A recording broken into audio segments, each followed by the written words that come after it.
Welcome student. We will read today this chapter. Outcomes of democracy. In this chapter, we will understand result of democracy, features of democracy, and disadvantage of democracy. तो बेटा सबसे पहले तो हमें ये पता हो कि डेमोक्रेसी होती क्या है, जबकि हमने 9th क्लास में इसकी स्टडी की थी. Democracy it means which government are elected by the people for the people to the people are called democracy.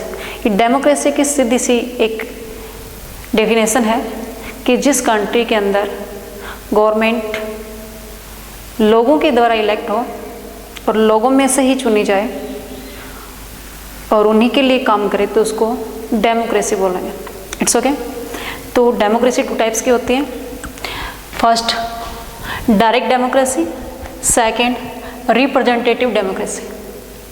Direct democracy तो वो होती है जिसके अंदर कोई भी डिसीजन के लिए सभी लोग इन्वॉल्व हो करके गैदरिंग में बैठ करके और उस डिसीजन पे अपना व्यूज दें, या ये कहें कि सभी का मिल करके डिसीजन बनाने में रोल होता हो, उसको डायरेक्ट डेमोक्रेसी कहेंगे. Next representative democracy. It means जिसमें डिसीजन लेने के लिए हमारे रिप्रेजेंटेटिव का रोल होता है.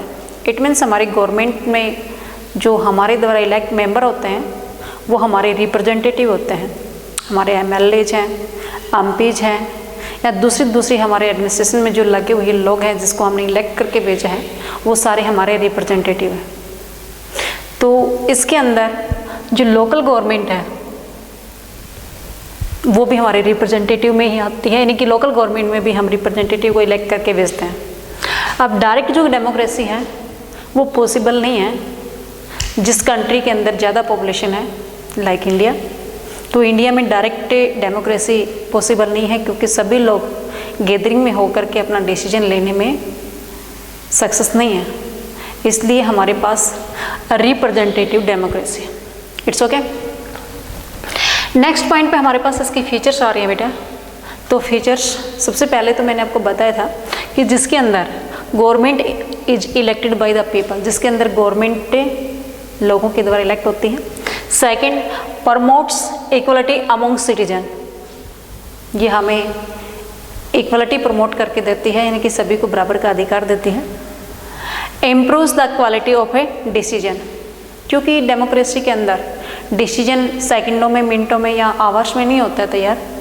जब डिसीजन लिया जाता है तो बहुत लंबा प्रोसेस होता है.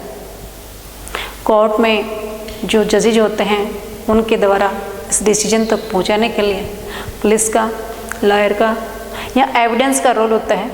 बहुत लंबी प्रक्रिया के बाद में किसी भी डिसीजन पे पहुंचाया जाता है. तो इसके अंदर जो डिसीजन होगा वो क्लियर होगा और फेवरेबल भी होगा, सही भी होगा. It's okay. नेक्स्ट हमारे पास आता है provides a method of A resolve conflict. जो कॉन्फ्लिक्ट होता है इधर उधर लोगों में हो, स्टेट टू स्टेट हो, या कास्टिज्म में किसी भी प्रकार का लोगों में आपस में जो लड़ाई झगड़ा चलता रहता है, तो उस कॉन्फ्लिक्ट को दूर करने के लिए हमारी डेमोक्रेसी होती है. नेक्स्ट हमारे पास आता है जो डेमोक्रेसी होती है वो अकाउंटेबल होती है. अकाउंटेबल इट मीन्स आंसरेबल होती है, क्योंकि डेमोक्रेसी के अंदर जो गवर्नमेंट होती है वो लोगों के द्वारा इलेक्ट होती है, जिसके कारण वो हम पब्लिक से गवर्नमेंट के रिप्रेजेंटेटिव फेस टू फेस मिलते हैं. जब इनको वोट लेने की रिक्वायरमेंट होती है वो हमारे पास आते हैं और हम उनसे सवाल जवाब करते हैं. इसलिए उसको पता है कि आज जो रिप्रेजेंटेटिव हमारे हैं उनको कुछ टाइम के बाद में हमसे फिर मिलना पड़ेगा, इसलिए वो हमारे लिए आंसरेबल होते हैं, अकाउंटेबल होते हैं. It's okay. नेक्स्ट पॉइंट हमारे पास आता है रिस्पॉन्सिबल. वो अपनी रिस्पॉन्सिबिलिटी निभाते हैं. उनका रिस्पॉन्सिबिलिटी, इनकी ड्यूटीज़ क्या है, वो अपनी ड्यूटीज़ को अच्छे से 5 साल का जो पीरियड उनके पास होता है, जो रिप्रेजेंटेटिव हमने इलेक्ट करके भेज दिए वो 5 ईयर्स के लिए होते हैं. तो 5 साल तक वो अच्छे से हम अपनी रिस्पॉन्सिबिलिटी पूरी करते हैं, अपनी ड्यूटीज़ को पूरा करते हैं. नेक्स्ट हमारे पास है लेजिटिमेट, यानी कि लीगल होती है. ये जो भी काम करती है वो हमारे जो कॉन्स्टिट्यूशन है उसके दायरे में रह करके काम करती है, उसके बाहर इसके पास कोई पावर नहीं होती है। इसके पास लिमिट पावर होती है, ये बाउंड होती है, इसलिए हम इसको कहेंगे कि ये लीगल है। नेक्स्ट पॉइंट पे हमारे पास आता है बेटा इसकी disadvantage.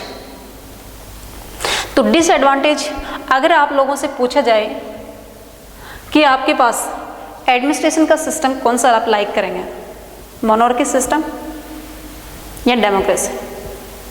Monarchy system it means dictatorship, जहाँ पे जिस एरिया के अंदर डिक्टेटरशिप है, जैसे कोरिया में है, तो क्या आप उसको लाइक करेंगे?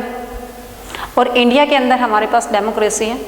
जब भी किसी इंडियन सिटीजन से पूछा जाता है वो डेमोक्रेसी को क्लिक करता है, बट वो क्लिक करने के बावजूद भी उसकी जो डिसएडवांटेज हैं, उसकी जो लैक्सेज हैं, उसके बारे में भी जानता हो, फिर भी वो डेमोक्रेसी को ही लाइक करेगा। बट कुछ पॉइंट ऐसे हैं जिसको पढ़ने के बाद शायद आप डेमोक्रेसी को लाइक नहीं करेंगे। तो देखिए कौन से पॉइंट है। Less powerful government, it means हमारी जो गवर्नमेंट है उसके पास पावर है बट वो बाउंड होती है, उसके पास लिमिटेशन होती है, कॉन्स्टिट्यूशन के क्राइटेरिया में ही उसको काम करना होता है।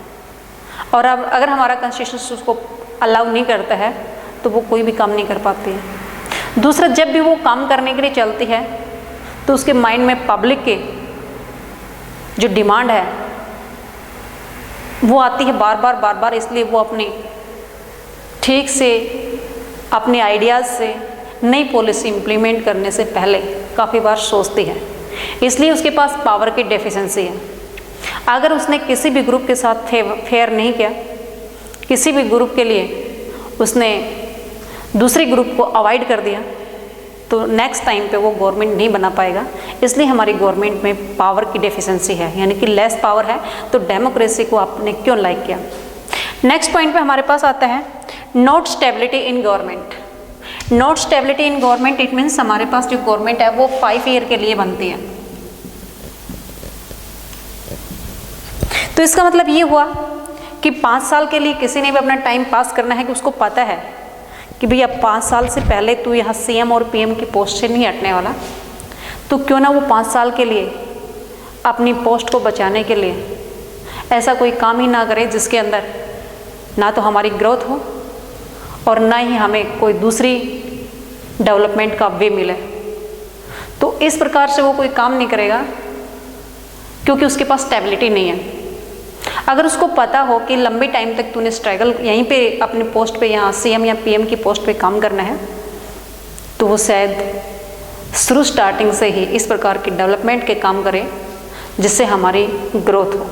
तो हमारी इंडिया में गवर्नमेंट की स्टेबिलिटी नहीं है, हर 5 ईयर के बाद में वो चेंज हो जाते हैं। नेक्स्ट पॉइंट पे हमारे पास आता है डिले इन डिसीजन मेकिंग। देखिए अभी हमने थोड़ी देर पहले पढ़ा था कि हमारे डिसीजन मेकिंग में ये क्वालिटी लेके आता है, इम्प्रूव करता है।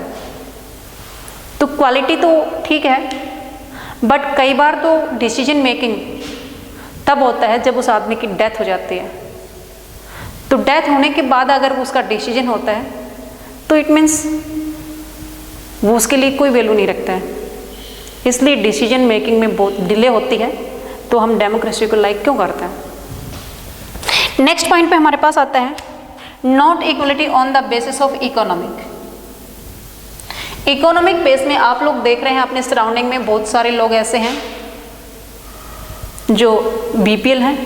BPL it means below poverty lines, और कुछ ऐसे हैं जो हाई सोसाइटी के जिसको हम बोलते हैं, काफ़ी उनके पास पैसा होता है और वो रिच ग्रुप में या रिच लोगों में शामिल होते हैं। तो इक्वलिटी नहीं है हमारे पास इकोनॉमिक बेस पे।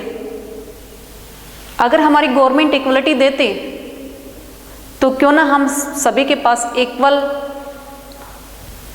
पैसा होता, इकोनॉमिक ग्रोथ भी हमारी इक्वल होती है, तो क्या हम ये डेमोक्रेसी को फिर भी लाइक करेंगे? क्योंकि हमारी डेमोक्रेसी इक्वलिटी नहीं देती है। इकोनॉमिक बेस पे हम सब इक्वल नहीं है, कोई रिच है कोई पुअर है, फिर भी हम डेमोक्रेसी को लाइक क्यों करें?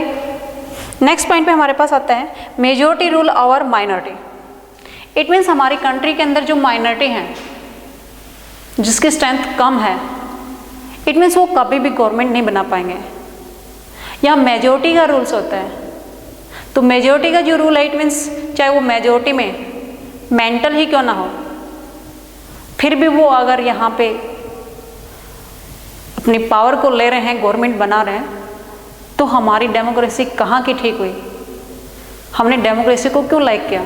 क्योंकि जब देखो, जब मेजोरिटी की गवर्नमेंट बनती है, यानी कि जिसकी यहाँ पे स्ट्रेंथ ज़्यादा हो, चाहे वो कास्ट बेस पे हो, चाहे लैंग्वेज बेस पे हो, चाहे रिलीजन बेस पे हो, किसी भी बेस पे हो, जब ज़्यादा उनकी पॉपुलेशन होती है वही गवर्नमेंट बनाती है, अन्यथा माइनॉरिटी के लोग गवर्नमेंट नहीं बनाते हैं। तो हमने डेमोक्रेसी को लाइक क्यों किया? ये सारी पॉइंट है जो इसके अंदर लैक्सेज हैं, बट इतने सारे लैक्सेज होते हुए भी हम डेमोक्रेसी को ही चूज करेंगे। क्यों करेंगे? उससे आगे हमारे पास और भी दे रखे हैं, इकोनॉमिक ग्रोथ एंड डेवलपमेंट। हमने देखा कि हमारी कंट्री की या वर्ल्ड की भी अगर देखेंगे तो 80% जो इकोनॉमिक, इट मीन्स ये कहें कि जो हमारे पास मनी है वो केवल टॉप 20% लोगों के पास है, और बची हुई 20% जो मनी है वो 80% पॉपुलेशन उस पर डिपेंड करते हैं। उसी 20% अमाउंट से या मनी से, वेल्थ से वो सर्वाइव करती है। तो हमारे पास इकोनॉमिक्स इक्वलिटी नहीं है, फिर भी हमारे पास इकोनॉमिक ग्रोथ और डेवलपमेंट इसी कंट्री से ही होती है। देखिए, हमारी गवर्नमेंट इक्वल अपॉर्चुनिटी प्रोवाइड करवाती है। हमारी गवर्नमेंट किसी का पैसा लेकर के डिस्ट्रीब्यूट नहीं कर सकती है। जिस आदमी के पास पैसा होता है उससे वो इनकम टैक्स लेती है, ताकि उसका जो कुछ पैसा, कुछ अमाउंट रिफंड हो सके, उस गवर्नमेंट के पास वापस जा सके, और वो जो गरीब लोग हैं, पुअर लोग हैं, उनमें डिस्ट्रीब्यूट हो सके। इसलिए हमारी गवर्नमेंट इक्वल अपॉर्चुनिटी प्रोवाइड करवाती है। सच एज आपकी तरह से आप स्टूडेंट हैं, आपको सभी को इक्वल अपॉर्चुनिटी मिलती है स्टडी करने की, बट आप में से कुछ लोग अच्छी अपॉर्चुनिटी लेकर के, यानी कि अच्छी एजुकेशन लेकर के अपना स्टैंडर्ड अप करेंगे और कुछ पीछे रह जाएंगे। तो आप लोगों को चांस सभी को दिया है, आपके पास इक्वलिटी है, एजुकेशन लेने का राइट्स आपके पास।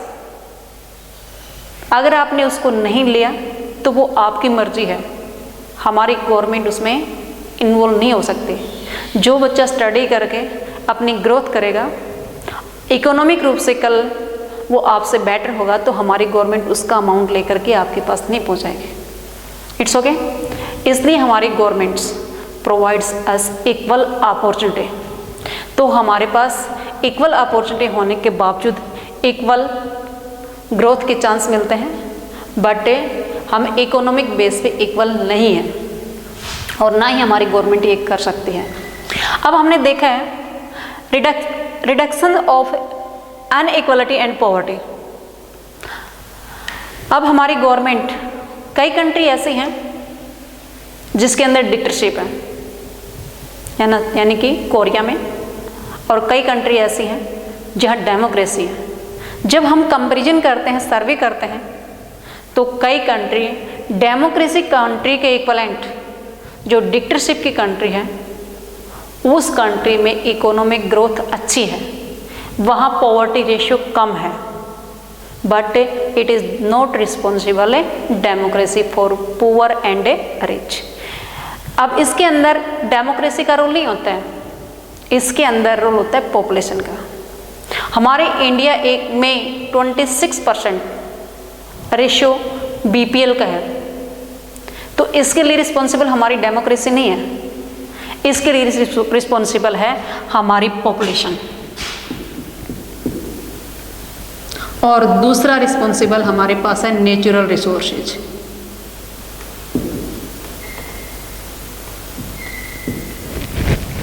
It's okay. अगर हमारे पास नेचुरल रिसोर्सेज अच्छे हैं, अगर हमारे पास लैंड मास सफिशेंट है, अगर हमारे पास पॉपुलेशन लिमिट की है, तो हम अपने आप ही ग्रोथ करेंगे, ना कि डेमोक्रेसी इसके लिए रिस्पॉन्सिबल होगी। नेक्स्ट पॉइंट पे हमारे पास आता है अकोमोडेशंस ऑफ सोशल डाइवर्सिटी। हम डेमोक्रेसी को लाइक करते हैं, डेमोक्रेसी को ही अच्छा मानते हैं, क्योंकि हमारी सोसाइटी के अंदर बहुत सारे डिफरेंसेज हैं और उन सभी डिफरेंसेज को अकोमोडेट करने का, सभी में सामंजस्य बैठाने का, सभी को साथ लेके चलने का काम केवल और केवल डेमोक्रेसी कर सकती है। इसमें कास्ट के आधार पर, जेंडर के बेस पे, लैंग्वेज बेस पे किसी प्रकार का कोई डिफरेंसेज नहीं है। सभी लोगों को इक्वल चांस मिलता है, फ्री फेयर इलेक्शन होता है और कोई भी आदमी इस इलेक्शन में पार्टिसिपेट कर सकता है और गवर्नमेंट में अपना रोल निभा सकता है। It's okay. तो यहाँ पे ना कोई कास्ट बेस पे, ना कोई जेंडर बेस पे किसी प्रकार के डिफरेंसेस नहीं होने के कारण सभी को इक्वल अपॉर्चुनिटी मिलती है। नेक्स्ट हमारे पास है dignity and freedom of the citizen. ये सिटीजन को डिग्निटी देती है, सम्मान देती है और फ्रीडम देती है। इसलिए हम डेमोक्रेसी को लाइक करते हैं और डेमोक्रेसी हमारी बेटर है rather than dictatorship. It's okay.